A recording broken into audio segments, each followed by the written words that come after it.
واقعہ کربلا میں ایک درد بھرا اور دکھ بھرا منظر یہ بھی تھا۔ رات کے وقت ابن زیاد کا حکم ملا کہ پانی پر قبضہ کر لو اور حضرت حسین رضی اللہ تعالی عنہ اور ان کے ساتھیوں پر پانی بند کر دو۔ ابن سعد نے عمر بن حجاج کو 500 سوار دے کر ساحل فرات پر متعین کر دیا۔ اتفاقاً حضرت حسین رضی اللہ تعالیٰ عنہ نے اس دن پانی نہیں بھرا تھا۔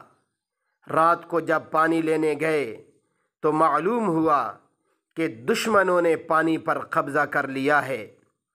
حضرت حسین رضی اللہ تعالیٰ عنہ نے اپنے بھائی عباس بن علی رضی اللہ تعالیٰ عنہ کو 50 آدمیوں کے ہمراہ پانی لینے کو بھیجا کہ زبردستی پانی لائیں، مگر ان ظالموں نے پانی نہیں لینے دیا۔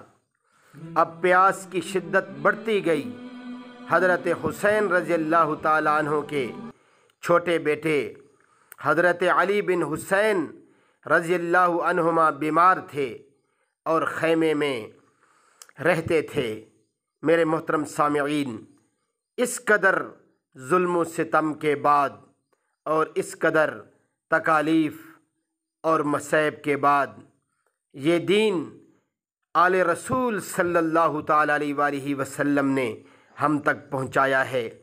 ہمیں آل رسول صلی اللہ علیہ وسلم اور اصحاب رسول صلی اللہ علیہ وسلم کی دل و جان سے قدر کرنی چاہیے اور دین کو بھی محبت سے الفت سے اپنانا ہے۔